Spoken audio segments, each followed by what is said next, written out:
A Polícia Federal pediu hoje a quebra dos sigilos bancário e fiscal do deputado André Janones, do Avante. O objetivo é aprofundar as investigações sobre um suposto esquema de rachadinha no gabinete dele. Gabriela Prado, lá de Brasília, tem as informações. Boa tarde, Gabi. Oi, Raquel, boa tarde a você e a todos que nos acompanham. Agora, esse pedido de quebra de sigilos bancário e fiscal vai ser analisado pelo Supremo Tribunal Federal. O relator do inquérito na corte é o ministro Luiz Fux. Por que a PF pediu essa quebra de sigilo?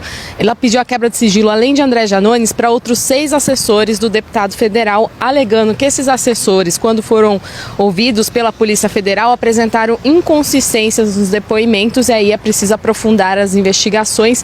Por isso, seguir o rastro do dinheiro para ver se existe alguma irregularidade. No caso de André Janones, a quebra do sigilo bancário é de janeiro de 2019, até janeiro de 2024. Já o sigilo fiscal dele, a quebra foi pedida para 2015 até 2023. É esse período que a Polícia Federal quer analisar se houve aí algum crime. Lembrando que em dezembro do ano passado, a Procuradoria-Geral da República enviou para o Supremo Tribunal Federal um pedido para abertura de um inquérito para apurar o suposto crime de rachadinha, que é quando o parlamentar ou a pessoa que está no cargo político pede uma parte do salário para alguém que está no gabinete dela.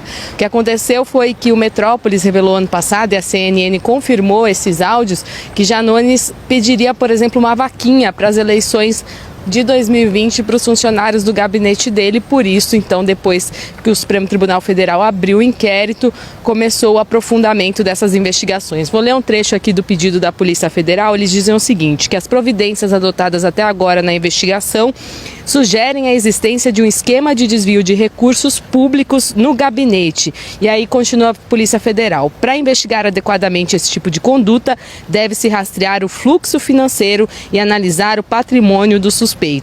Nesse contexto, o afastamento do sigilo bancário fiscal se torna um passo essencial, pois possibilita um exame minucioso das transações financeiras e dos bens que possam ter vínculos com as práticas ilícitas em questão.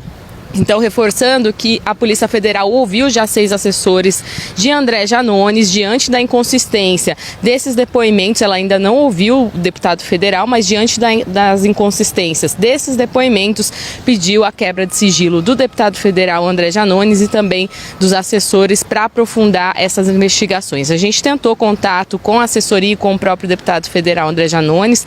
Não tivemos uma resposta neste momento, mas quando essas denúncias vieram à tona no ano passado, por meio de reportagens na imprensa, o Janones se manifestou à época e negou todas essas acusações.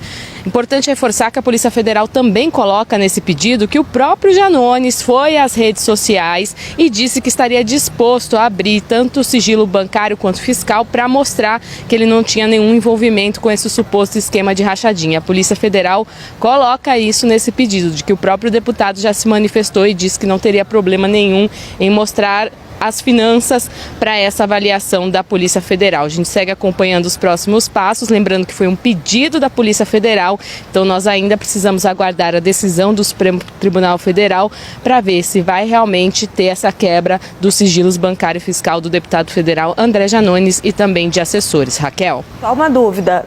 Não teve pedido de quebra de sigilo telemático, certo? E não sabemos ainda quais são as inconsistências que a PF encontrou.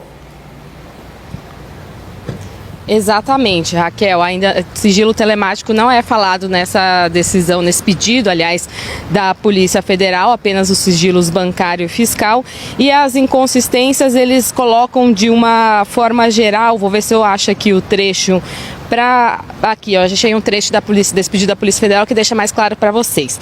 Embora os assessores neguem envolvimento no esquema de rachadinha, as discrepâncias em seus depoimentos evidenciam a necessidade de um aprofundamento nas investigações. Afinal, é crucial considerar que todos os assessores investigados ainda mantêm vínculos com o deputado federal André Janones, dependendo de seus cargos ou para a sua sobrevivência política ou para a sua subsistência. Então, a Polícia Federal Tribunal coloca nesse trecho, não revela exatamente quais são essas inconsistências, mas pondera que as pessoas que foram ouvidas até esse momento ainda continuam empregadas no gabinete de André Janones, por isso tem essa ligação com ele, empregatícia, esse vínculo com ele. Então, apesar deles negarem essa suspeita de rachadinha, a Polícia Federal acredita que essas inconsistências nos depoimentos pode estar escondendo alguma coisa, e é isso que eles vão tentar buscar caso o Supremo Tribunal Federal aceite e determine a quebra dos sigilos. Raquel.